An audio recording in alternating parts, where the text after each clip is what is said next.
einem Autor, zu dessen vielfältiger Ausbildung das Studium der Anglistik, der Literatur, der Musikwissenschaften gehörte, ein Abschluss an der New Yorker School of Social Research.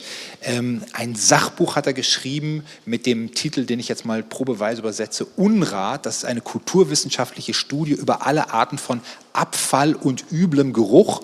Das wurde 2012 mit dem Sachbuchpreis der norwegischen Buchhandlung ausgezeichnet. Gefolgt wurde dieses Buch von einem Buch namens Bluff, in dem es über die Sehnsucht nach Authentizität im digitalen Zeitalter geht und wie diese Sehnsucht missbraucht wird. Dieses Buch ist übrigens nach Deutschland verkauft worden.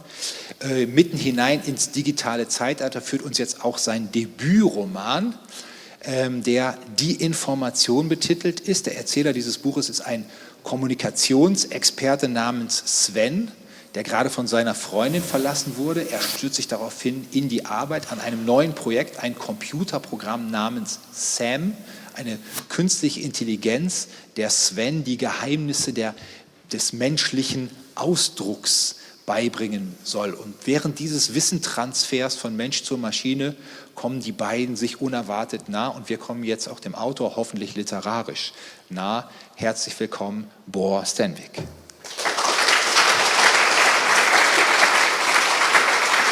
When I told the audience a little bit about the contents of the information, as far as I know about it, some of them may have thought, artificial intelligence, a love story between a man, a woman and a computer.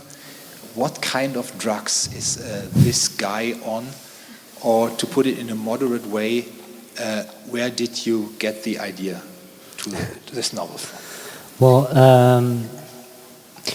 I think, as far as I understood, you mentioned actually the book Bluff that I wrote earlier, which was kind of a Malcolm Gladwell, Yuval Harari style non-fiction book, which dealt a lot about how deceptive we humans are and how much time we spend trying to figure out how much of what you are saying is deception and how much is really you. And the other part of half of our time we tried to, project ourselves as the best kind of person we can possibly be. And some of that is real and some of that is maybe bluff. And so the Sven Borg, who is the main character in the information, he has spent his whole life perfecting this knowledge of how he can project the best possible image of himself as a true, authentic human being through all kinds of different methods.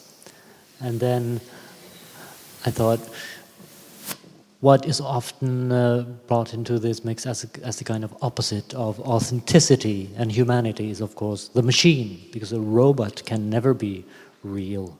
Because if you try to extract all the information about a human being's story, emotions, thoughts, there is always going to be some kind of human essence that is left out when you translate it to the human. So I wanted to explore what happens when someone tries to do exactly that in this novel, to extract all the humanity in bits and digital pieces out of Sven and put it into a digital twin. And what happens when they start to interact? Worüber er eben in seinem Buch Bluff geschrieben hat, ist, dass wir die meiste Zeit unseres Lebens, wenn wir in einer Interaktion sind, Zeit damit verbringen, herauszufinden, wer der andere wirklich ist und gleichzeitig ein möglichst positives Bild unserer selbst zu vermitteln. Was aber geschieht, wenn das Gegenüber ein Computer ist? Was geschieht, wenn man dieser künstlichen Einheit versucht, unsere Gefühle zu vermitteln? Und in diese Mechanismen geht er hinein mit dem Erzählen dieses Buches. Und wie das also ist, wenn man versucht, Gefühle umzurechnen in Daten, in Zahlen, damit der Computer anfangen kann zu interagieren, damit wir auch das Gefühl haben, im Computer etwas Wirkliches gegenüber zu sitzen zu haben, das erzählt halt der Roman Die Informationen, from which we can hear a first excerpt now. Yeah. Thank you very much.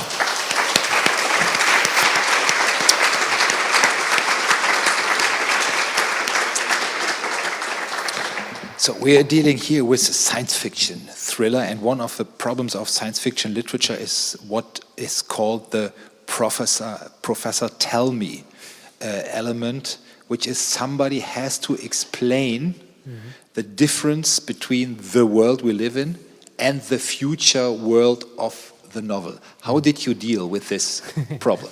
Yeah, it's funny because it's often like, as you know, we invented the photon accelerator to protect us from the gravity of the black hole. Yeah. And it's like, well, if everybody knows it, why do you have to say it? Yeah. You know? And of course, I have a little bit of the same problem here, but not much actually, because the thing is that this book, though it's never spelled out in the book exactly, it actually takes place in 2020.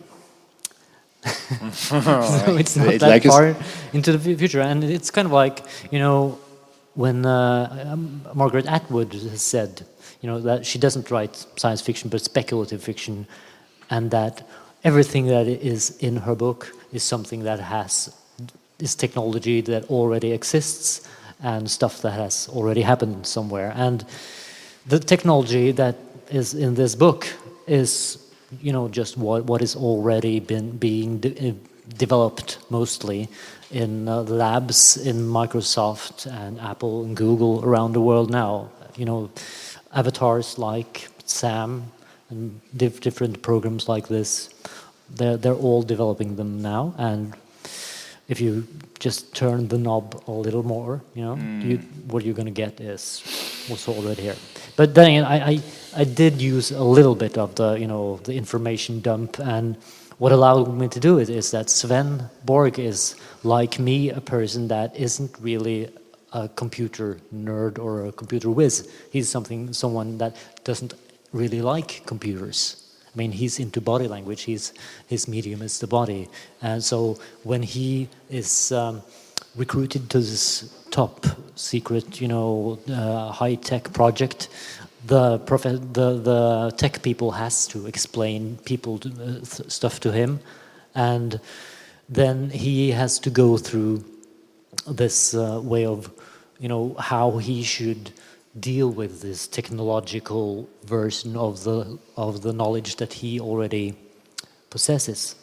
And so he has to go through a kind of personal journey to think, well, what's my place in this and what's the technology's place in this? So I try to kind of integrate it in his personal journey. Das Problem bei Science-Fiction-Literatur ist eben das, was man im Englischen immer Professor Tell Me, Please nennt. Irgendjemand hat den Unterschied zu erzählen. Wie ist es zu dieser Welt gekommen, die da beschrieben wird, im Unterschied zu unserer heutigen Welt? Das ist quasi, als wenn man die Kulissen erklären würde. Und in der Wirklichkeit wird das natürlich nie jemand machen. Bohr hat gesagt, er schreibt, Margaret Atwood zitieren, keine Science Fiction, sondern er schreibt spekulative Literatur. Das, was da geschieht, die Technologie ist längst in der Mache. Das Buch spielt, auch wenn es nicht ausgedrückt wird, explizit im Jahr 2020. Und indem Sven in diesen hochgeheimen Zusammenhang kommt, dass diese Maschine hier programmiert werden soll, er selber ist, wie Bohr gesagt hat, wie auch er, hat eigentlich mit Computern möglichst wenig zu tun, und deshalb muss er sich quasi erklären lassen, was es mit dieser Maschine auf sich hat. Also er hat diesen Trick des Kulissens erklärend in der Logik des Buches gelöst. But still, we, as we have been talking about the difference between man and machine. That men work on thoughts and feeling, and machines work on data and numbers. Can feelings and thoughts be transferred into numbers and data so the computer can interact with us? Well, that is what a lot of, the big technology companies are trying to do right now. And of course, back when I started to write this book in 2006, that was still a bit of a science fiction idea. But today, if you go to Facebook,